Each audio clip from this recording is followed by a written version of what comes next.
Good afternoon, and welcome to the Paul Green Comedy PaulCast. It is May 19th, 2024. This is episode 172, and yes, it is the afternoon. I am way late in getting today's episode recorded and posted for a good reason, though. For last night, I was actually able to go to bed for the first time in like 4 nights.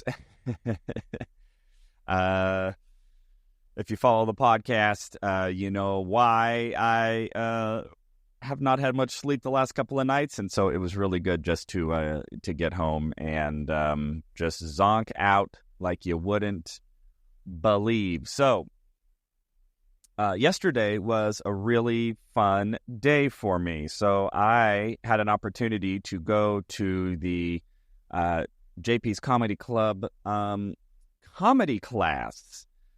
Now, I know there are heavy debates about the efficacy of comedy classes. I am pro-comedy class.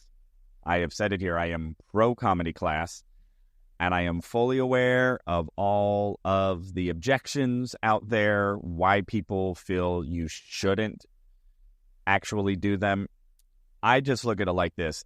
A comedy class is never going to make it or break it for you, and it should never be the only thing you're ever doing. But to me, it is, I don't think it hurts you if it's a part of what you're doing. As long as you're still going to open mics, you're still trying to get book shows, and you're writing every day and refining every day, a comedy class can be very valuable. Because it just gives you almost every comedy class, you're going to get to do some time, right? So you'll be able to do your material, which is just another rep. If you just think about it as another rep, it's another opportunity to say funny stuff into a microphone in front of people. And is a comedy class audience going to be consistent with a paying audience on a Friday night? Obviously not. But they are an audience, and depending on what comedy class you go to, and again, not all comedy classes are created equal. There is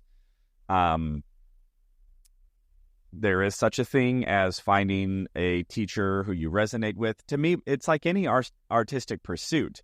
I mean, if you're a painter, is there ever been a painter ever who didn't take an art class? Maybe. Or a musician. Has there ever been a musician? Sure. Every once in a while, there are these self-trained musicians who have just never taken a class. They just play all day. And sure, sometimes they're really talented and interesting to listen to, but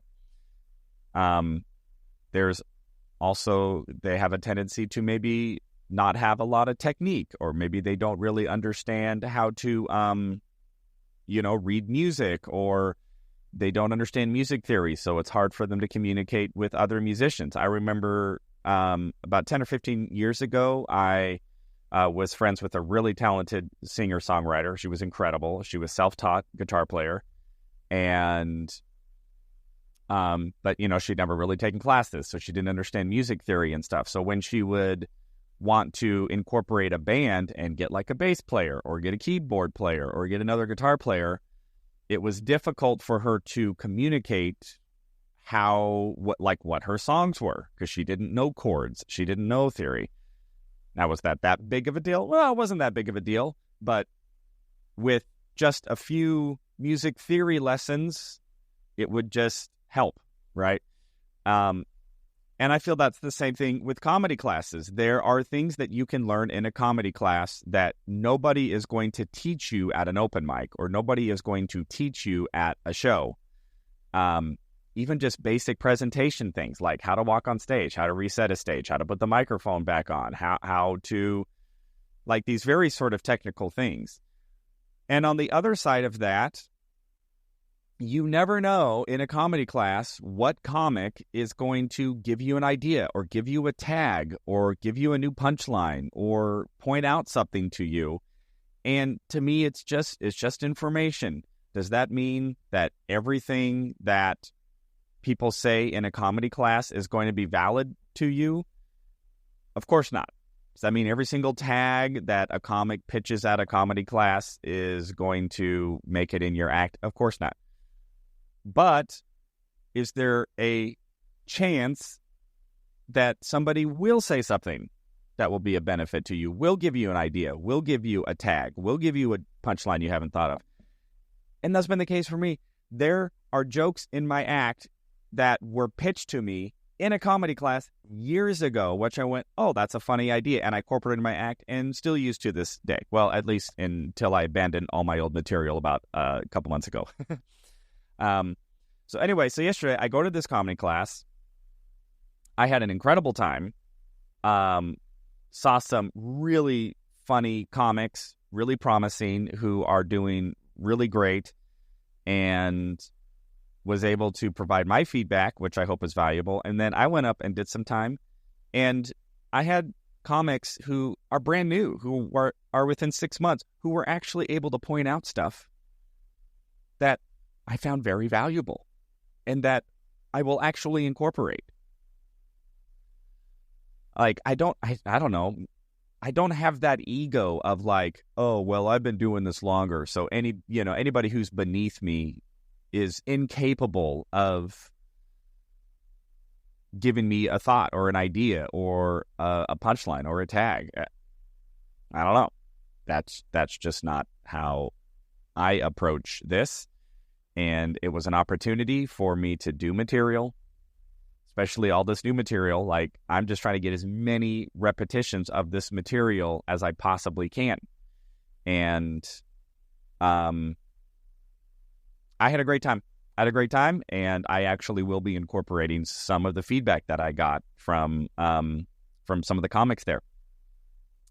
And I think it'll make me a better comedian. I think it'll make my material better. So those are my thoughts. And again, I know the whole are stand-up comedy classes worth your time. There are comics who will just say, absolutely not. You're wasting your time. You're wasting your money. You should only be in open mics. You should only be doing shows. And I mean, the flip side of that is, if you're in a position where you can do a show every single night, or you can do an open mic every single night, that's also invaluable. But I don't think doing a stand-up comedy class once a week is a negative. The only way it could potentially be a negative is if you are getting bad information. And if maybe a comedy teacher is trying to, doesn't understand your voice, or is, giving you bad advice, but that's not comedy classes. That means it just means you got a bad teacher. And maybe it's hard to know that, but that hasn't been the case for me. Every comedy teacher that I've ever had, I have learned at least something, and some are better than others. My first comedy teacher was invaluable to me, Tony Visick. If it wasn't for him, I wouldn't be doing stand-up comedy at all if it wasn't for his class, because I had no intentions of doing stand-up. I just showed up at his class. I showed up for a free audit of a stand-up comedy class, and here I am 10 years later because of that one free class, which I really just did because I didn't have anything else going on at that time. And I had no intention of pursuing this. And so I did the free audit, and then he said, hey, you should really take my class. And I said, okay, well, I'll take the next class. And then from that class, I did my first 5 minutes of stand-up that I honed in his class. And then he sat me down and he said, yeah, you should be in LA. Right? When it would have been in his best interest to keep me in his class and paying him, whatever his class cost, a couple $100 a month or whatever it was. I don't remember. And he was able to help challenge me to build my first set and encourage me to move to Los Angeles when I had no idea what the heck I was doing. And then I'm in Los Angeles, and then I took stand-up comedy classes. I can think of, in terms of actual classes, long-term, weekly classes, I can think of 3 different teachers that I studied with, all of which helped me. And some helped me a lot. And then countless workshops from bookers, workshops from corporate comics workshops, from cruise ship comics, from warm-up act comics for like sitcoms, from bookers, like TV bookers and stuff, casting directors. I've taken so many workshops, and it's just all a little bit more information, improve a little bit. How can I improve a little bit more? How can I get a little bit better? How can I tighten up my material? How can I write better material? How can I present myself better? And it's just all a process. And it was interesting yesterday because the class was very gracious, and they were almost treating me like I'm some sort of celebrity almost, which I don't view myself that way at all. I just view myself as another comic on the path, trying to get better and trying to improve and trying to be as funny as I possibly can. And that's how I felt about the other comedians in the class when they were up on stage. I'm just going, this is great. How can I help this comedian get better and improve and be funnier? And when I was on stage, they all did that for me, and they saw things in me. And one comic, who's I think was really new, if I remember correctly, dropped this bomb on me in a good way that I was like, I was like, I think what he said is really, it's one of those things where somebody says something, I'm like, I think that was actually really profound, and my brain can't even wrap my head around it right now. Another comic who I know is newer, just gave me just a little tweak on this bit that's brand new on how to make it better. And when he said, I'm like, no, actually, I think that's absolutely right. I should do it the way that he did it. And so I don't know. Maybe I should have more ego. I don't know. The more I've been in this game, the more I realize that it's just all process, and it's all improvement, and it's all moving forward. And there is no I'm better than or worse than. There's just, this is where I'm at now, and I'm moving forward. And there are other people who are where they are at, and they are moving forward. So anyway, I had a great time. So after the class, I then drove up to North Phoenix to do the first improv show that I've done in several months, ever since severing ties with my old improv troupe. And oh man, it's kind of a lot to unpack there, and I probably haven't even talked that much about this because it wasn't really something that was that's been on the forefront of my mind. But about 4 months ago, a friend of mine who is also a comedian and an improviser, he and I were doing 2-person shows a little while, about a year ago, kind of faded out, but we've just been in touch with each other and talking about potentially doing different comedy stuff. He's come out to my open mic, and again, we're just kind of in each other's orbits, but we don't. The cycle is every month or two. It's not somebody that we're talking daily with, but really good guy, really funny comic, really talented. He's done incredible things, and he reaches out to me and says, hey, there's this guy who wants to produce an improv show at a country club. And this guy, his name is Tom, really great guy, and he's connected to sort of these upper class country clubs who are all who hire entertainment. They hire a lot of musicians and stuff like that. And so this Tom is a musician, and he does like regular gigs for these country clubs. And so it was brainchild. He's just been a fan of improv, and I guess he was involved with, or maybe had a daughter who was at Jesters for a while, and he had seen me perform there, and he had seen some of these other jesters throughout the years perform there. And so he just has this brainchild of like, hey, I'd like to get my favorite improvisers together in a room and put on an improv show at these country clubs. So great. So this is like 3 or 4 months ago.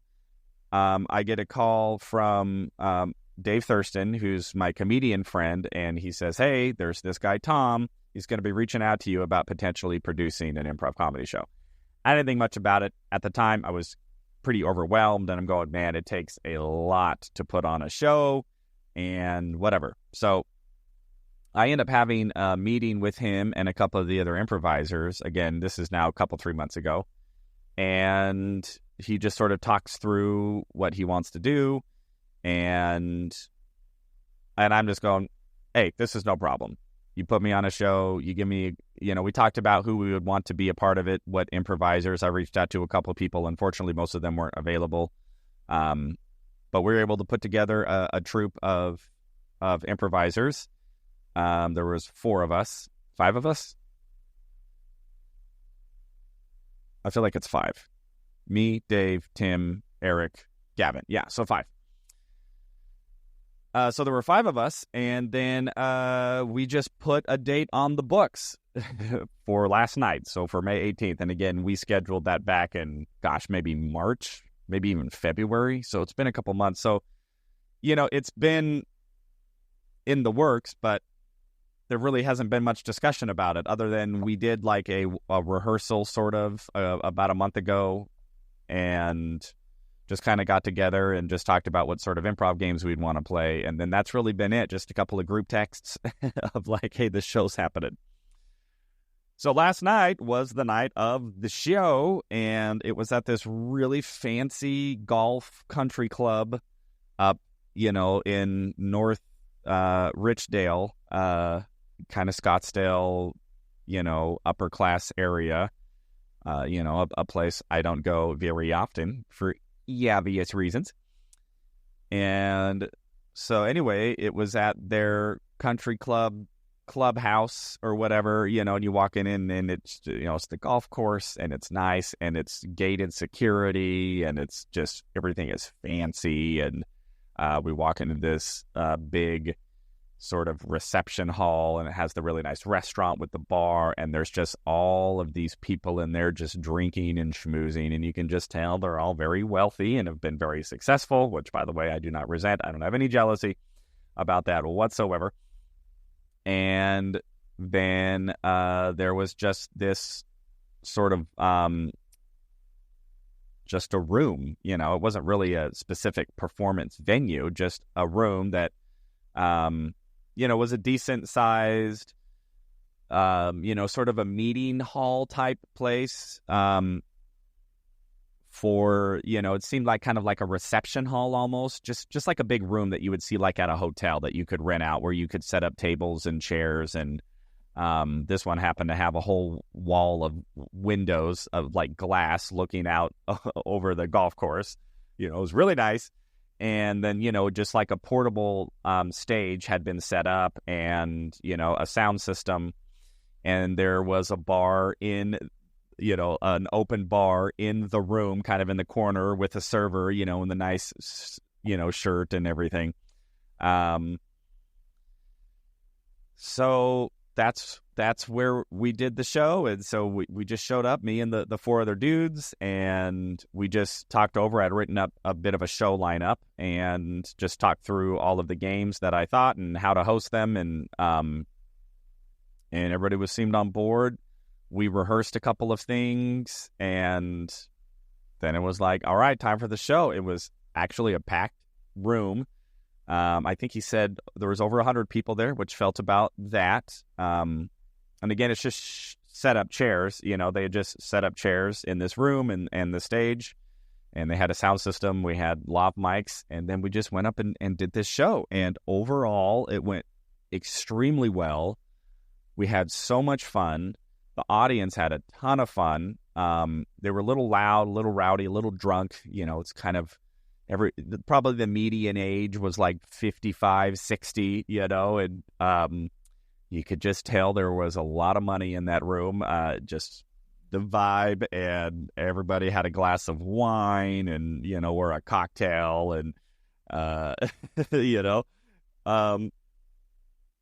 and man, we just had a blast. A couple scenes didn't quite go as well, but this is the first time the five of us had ever done a show, all of us together. I had only really done a couple of shows with Eric at Gestures. He and I have maybe done a half dozen shows over the years. When I had joined Gestures, he had just quit around there, so I don't think we had even performed together when I joined the troupe back in 2008. And then he had just rejoined a couple of months before I ended up quitting. And so he and I had only done a couple shows. Dave Thurston and I have really only done maybe 4 or 5 improv shows together. We were doing our 2-person show, and I think maybe we did one Gestures show together once. And then Tim Nichols, who was actually the originating founder of Gestures, unfortunately, there was some drama there, and so he hasn't been associated with Gestures for about 20 years, but he was the original founder of it. And he and I had never performed together, and he hadn't even been doing improv. And so he was really kind of concerned that he was rusty, although he's fantastic. He's really funny. And then a gentleman named Gavin Bloom, who I had known through stand-up. Gavin had done some, I've seen him like at open mics. I think maybe we'd done a show or two together. I knew him as a stand-up, but I didn't know as an improviser. And he and I have never improvised together. And so that was the cast. Just me and 4 other people who maybe, if you add them all up, have maybe even done 20 shows total with some of those other members, and that averages out because some were 0. We went up and we did the show, and overall really, really fun. Had a great time. It was a little clunky. It's our first show. It's this Tom, it's the first time he's ever produced an improv show. So there's just kind of a lot of, we're figuring it out as we're going along, and we're still trying to get our sea legs. Again, some of these improvisers have very little improv experience or haven't improvised in decades. And so you could tell that they were just a little rusty and a little like unsure of, some of the beats of the games and stuff. But again, overall, super, super fun. The audience absolutely loved it. Got tons of positive feedback, and we'll probably be doing it again. So really exciting to have an improv outlet again, because that improv is my first love, and stand-up is my cruel mistress, who I keep going back to, baby.